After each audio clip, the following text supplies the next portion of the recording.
So I haven't officially started the video just yet, but does anyone else get this? This is for my ladies. If I'm going out or I've made plans or I'm doing other things, it's like, yeah, so like accept it. I'm going, I'm having a good time without you, it's fine.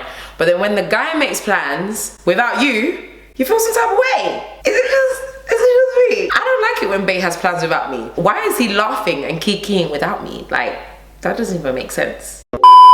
Hey guys, welcome back to my channel and welcome to another video. I am back with yet another how-to video. This time we are talking about all things networking, or let's just say developing your people skills. So I thought that this would be the perfect video to give you guys my top 5 tips on how to network like a pro. So something that I've really learned over time is that networking is key, guys. All of the opportunities that I've had, pretty much all of them, has been just through networking and meeting people. The only time, in fact no, there's not been any time, anytime I apply for something, anytime I send in an application, whatever it is, I have never gotten an opportunity that way. The only time I've gotten opportunities is when I've actually met people, I've connected with them. Like I always say to you guys, shoot your shot. You just never know what can come from it, and if anything, the worst that can happen is that they say no. And even if they do say no, you're literally not missing out on anything. You're just going back to how things used to be anyway. But if they say yes, that is something that could potentially change your life. So I am the queen of shooting my shot. I am the queen of, if I see an opportunity, I'm just gonna go for it. And even if it doesn't turn out the way that I'd intended, I know that at least I did it, so I have no regrets whatsoever. So I am gonna try and help you guys to get to that point where you network, where you utilize your network, where you connect with as many people as possible. Something else that I found with myself is that I've actually gotten a lot of grace and a lot of favor. I've seen over time that because I've built up such a strong and a powerful and a really big network, to be fair, of loads of different types of people. If I tell you about the type of people that are in my phone book, like we literally go from people who are like creatives and like in the creative industry, from producers to videographers to photographers, whatever it is, to people who are literally running their own businesses, to people who are in the corporate world and who are like bankers and do my call log is crazy, but I love it because I know that if there's anything that I need, I can literally be like, oh boom, I know someone that can do this. And I always get people actually coming to me because I am the plug and being like, oh Nissy, I'm looking for, literally just the other day someone was like, what were they looking for? Someone that does websites. They were like, I'm looking for someone that does websites, can you help me, because I know that I'm not gonna be able to find them on my own. Boom, I was able to send them 4 recommendations. I am just the plug like that, okay? That's me. But it's because I have spent time developing my skills within myself in order for me to be able to build up that network and connect with people and to sustain, which is really important, to sustain those relationships. I do believe that I've become quite a pro in networking. I do believe that I am somebody that can work any room, and I know it might sound very arrogant or very whatever, but this is just me speaking from a place of authenticity. I have spent time working on myself, building myself up, that no matter where I go, I can step into a room and I will work that room. Now, granted, not everyone in the room might like me, that's a different story, but I certainly know that I'll be able to connect with people, different lives, different walks of life, different ages, different backgrounds. I don't care if you're black, white, pink, Asian, whatever it is, I can still find a way to connect with you just because I've developed those skills within myself. So I'm giving you guys my top 5 tips, okay?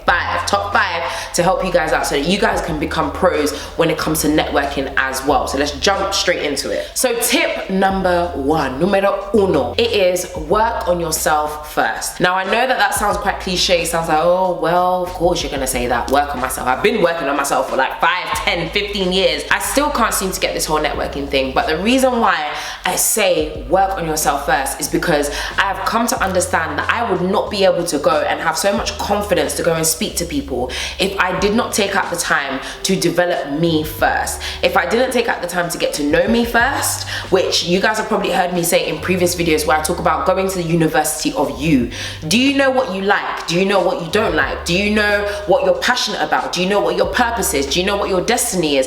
If you don't know any of those things, you don't even know what your purpose is or you're meant to do, I would definitely suggest that you go and find out. And I'll probably do another video on that about, you know, how to just, in fact, I've done a video on that before. I am so sure I've done a video on that before, on like discovering your purpose and discovering who you are. I've spoken about it in many videos, but if you guys want me to do a video on that, comment in the comment section below. But ultimately, if you have not taken out the time to really get to know yourself, to get to know who you are and what you're about, just to make sure that you know you, if you haven't yet yet done that, I would seriously suggest go and take out the time to do that first.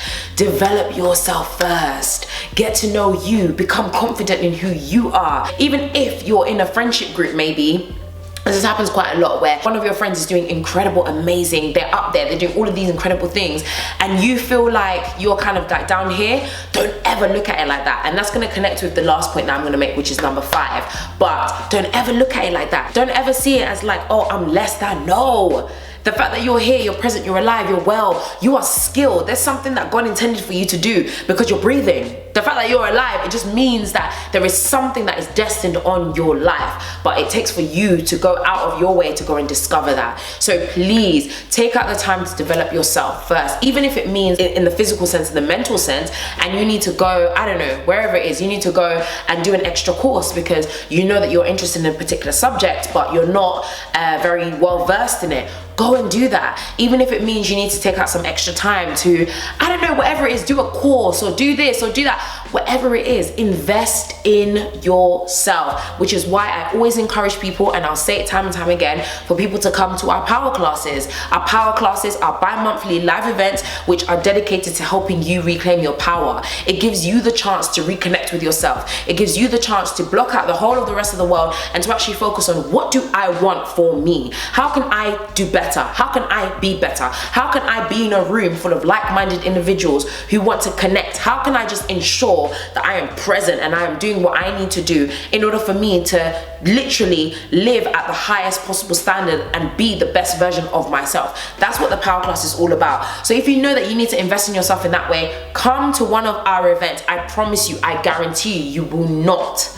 I promise you, you will not be disappointed. Number 2, networking, I understand, can be very, very nerve-wracking for people, especially if you suffer from things like social anxiety or just anxiety in general. It can be a really hard, difficult place because you're always thinking about, oh my gosh, like, you know, to be fair, I've never suffered with social anxiety. Obviously, there's been moments where I've gone to places and I felt a bit like, oh my gosh, but I've never suffered with social anxiety the way that other people have. Like Summer Walker is quite open with her like social anxiety and stuff, and you see it, like you see her freeze up and like almost like she just wants to melt within herself.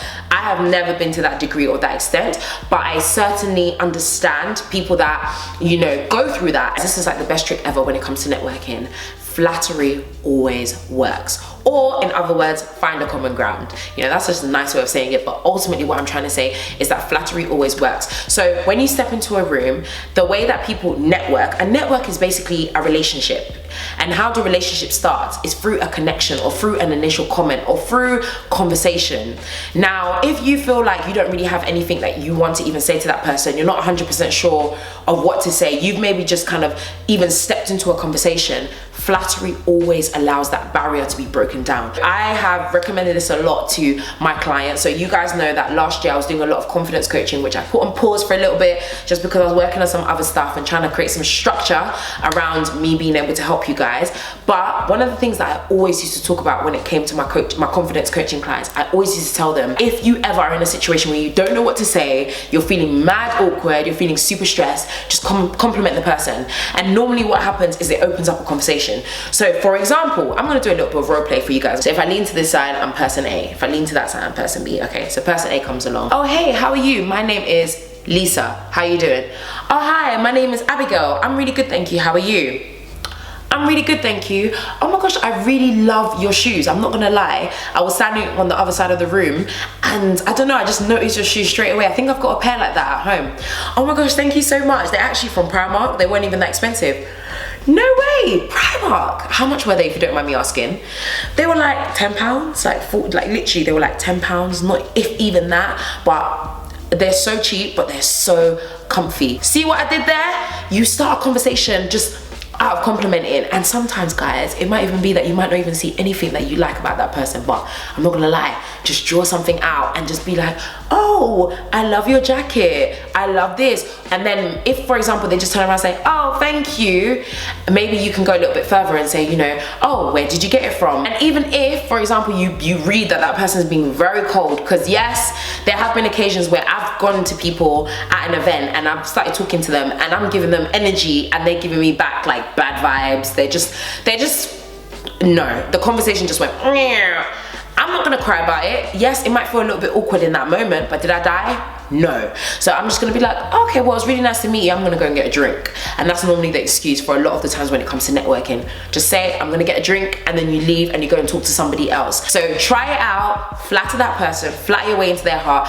and hopefully they'll open up the door to you, and then a conversation will just spark off just like that. Tip number 3, and I'm gonna whiz through because I didn't actually want this video to be too long, but tip number 3 is do your research on the people that will be there, or just be prepared. You know what they say, fail to prepare, prepare to fail. Sometimes people get really, really nervous about talking to other people because they just don't know what to say. They just don't know who's even gonna be there. They're not too sure what they're gonna say. But if you prepare in advance, i.e. if you know that you're going to an event and maybe you're going on your own and it's a networking event, let's say for aspiring doctors, make sure you know that if there's a panel at this event, you make sure beforehand you Google those people, go on LinkedIn, find them, and just get to know them a little bit, so that if it does come to the case where that person is walking past you or that person is in front of you or they approach you, you can actually be like, oh hi Dr. so-and-so and so, it's really lovely to meet you. And what that automatically does is that it allows the person to say, oh wait a minute, this person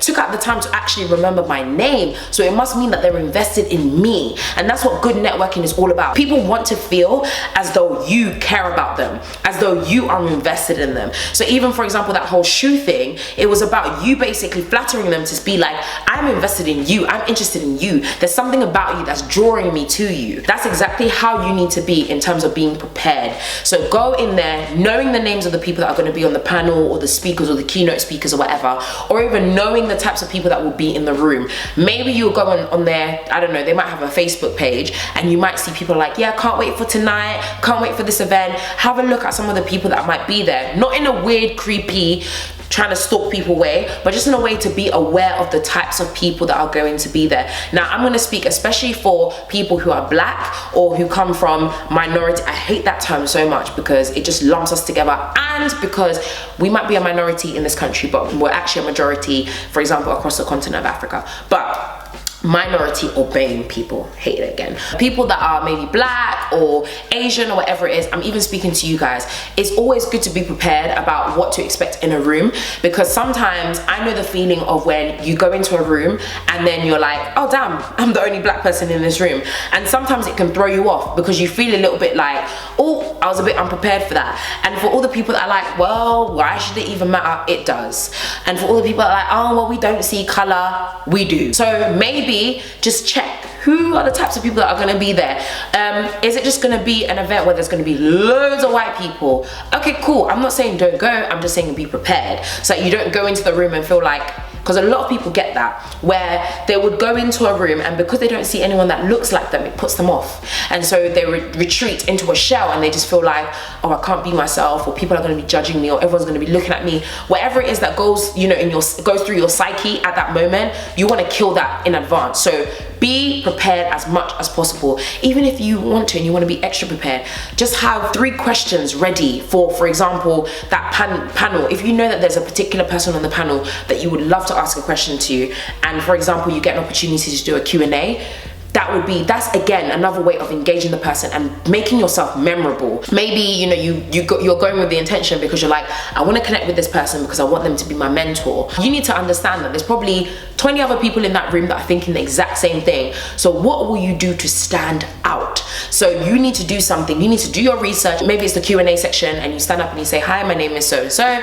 By the way, Dr. So-and-so, before I even start, I just want to say I really appreciated your book that you released in 2018 on X, Y, and Z. It was really informative and I really enjoyed it, so thank you so much. My question to you is, that immediately makes you like the top dog in the room. It shows people in the room that you came prepared, you came serious. You're not like everybody else in the room that just came to just be like, oh yeah, hi. No, you came ready. You were like, yeah, I know about this person, I know about the stuff that they might not have even mentioned in that event, but I know. It just makes you look good. Tip number 4, set yourself a mission or set yourself a task, however you want to call it. Now again, this is actually a tip that I used to give to a lot of my coaching clients, because I had a lot of people come to me who obviously they came for confidence coaching, so who lacked confidence, self-esteem, felt very like, oh, but I can't talk to people, I don't know how to be, blah blah blah. Now the most amazing amazing thing about things like, let's just say, going to events, because we know that events are important for networking, getting to know people, connecting, again, really, really important. But the amazing thing about these events is that nobody is holding a gun to you, and I guess outside of yourself, nobody else has an expectation of you. You might just be going because you and yourself know that this will be good for your career, your advancement, your personal development, whatever it is. And sometimes talking to people, like I said before, can be very, very scary. So what I used to tell my coaching clients was, set yourself a task. You might, for example, say one event, one person. What that means is this, is that you might say, okay, at every month for the next 3 months, I'm going to set myself the mission, okay, the mission or the task that I'm going to go to one event in the month. And at that one event, I have to talk to at least one person. Now, for some people that sounds really easy, but for a lot of people who genuinely just cannot bring themselves to have those conversations, talking to one person is a huge milestone. But set yourself a mission. You do not have to go into the deep end straight away and go to a huge event that's gonna have over 100 people and like go in there like, I have to talk to at least 10 people in the room. No, sometimes you can take baby steps. That's the thing. That baby step is gonna help you to take that second step and the third step. So for me, I always used to tell my clients, listen, you don't need to rush into, I'm gonna talk to all these people in the room, I don't care, I don't care, I don't care. And then you get to the room and then you get a panic, and you have a panic attack, and then you end up leaving, not talking to anyone. So what I would say is take it slowly. Start with one event, one person. You just set yourself the task and say, at this event, I want to talk to one individual. Once I've done that one, I've spoken to that one person, I've hit my target for today. Even if I don't talk to anyone for the rest of the evening or the day or whatever, I hit my one target. And what that does is that it allows your mind to do two things. One, it allows your mind to understand that you are capable of having those conversations. So it opens up a door that says, oh, wait a minute, I didn't die. I didn't have a panic attack. It didn't go completely left. Do you know what? I can do this. So then it allows your mind to get into a process of like, okay, wait a minute, I can do this. And then slowly you get to a place whereby you can then start saying to yourself, all right, do you know what? One event, but this time I'm gonna talk to 2 people. Then another time you're like, I spoke to 2 people last time, I can talk to 3 people, 5 people. Then all of a sudden, because you've literally practiced just approaching people, just having those conversations, it becomes super easy. So give yourself a mission or give yourself a task. I promise you, it really does help. And last but not least, tip number 5 is probably the most important. Always, and I mean always, have something to offer. If there's one thing that kind of gets on my nerves quite a lot, is when people expect a lot from you but they have nothing to give in return. Now granted, and I'll make it very clear, I do not do what I do because I expect something in return. That's just it, flat statement, that's not the case. But at the same time, it is very disheartening and very questionable when people are coming to you and expecting so much from you but they don't want to give you anything in return. You then start thinking about what their intentions are. What are your intentions coming to me asking for X, Y, and Z, but you have no intention of actually adding to my life? Like, you want me to add to yours, but you don't want, it just doesn't make sense to me. So when it comes to networking, and this also, it relates to confidence as well, because again, a lot of people feel like the reason why they can't network well, or they don't have good people skills, is because they don't have anything to offer. They have nothing to say. But I guarantee you, like I said before, I guarantee you, as long as you are breathing, as long as you are alive, you have something to offer. Everybody has a story, okay? So for example, you might still be at uni and you might feel, well, I'm just a uni student. Don't say it like that. When you go and meet someone, you shake their hand and you say, hi, my name is Alice Walker. My name is Alice Walker and I am a student at Loughborough University in my 2nd year studying medicine. And you say it with your chest, because do you even know what that is, to be at university and study when there are so many people out there who have dropped out? Which, this is not me shaming anyone that's dropped out, or if that's your path, that's your path, but I just say it to say that there are so many people who don't even have the strength, or haven't been able to do it, haven't been able to go to uni and even get to 2nd year, whatever it is. There are so many people like that. So the fact that you are in uni, you are doing something, you should be very proud of who you are, and you should be proud of no matter what situation you're in. So you within yourself need to know that that's enough. You are enough, and that's a lot to offer to another person. So always be ready and willing to offer something to somebody, especially to those who maybe are looking for mentors or looking for people to support their organizations or their programs, whatever it is. Even when it comes to networking, have something to offer in the sense of conversation. Like I said, even if it just starts off because you're complimenting someone's shoe, or you're talking about a comment that they made. Something else that really works is if you hear, for example, there's a panel and you hear something that you really like, write it down, make a note of it and remember it. And then when you go and speak to that person, or even somebody else in the room, you can say, oh, do you know what I really liked? I loved when that panelist said X, Y, and Z. And it shows that you're engaged, it shows that you're on the board, it shows that you're ready, it shows that you're just hungry, which is what people love to see. Right, anyway guys, that is enough from me. So those were my 5 tips on how to develop your people skills / how to network like an absolute pro. Please make sure, like always, comment in the comment section below. You guys know this is a conversational space. This is not just about me talking to you guys, it's about us interacting, you guys talking to each other. If you have any more tips on developing people skills or even on just how to network, please do mention them below as well. But that is it from me. Don't forget to like, subscribe and share, and of course hit the bell button so you're notified every single time I post a brand new video. And of course, stay beautiful.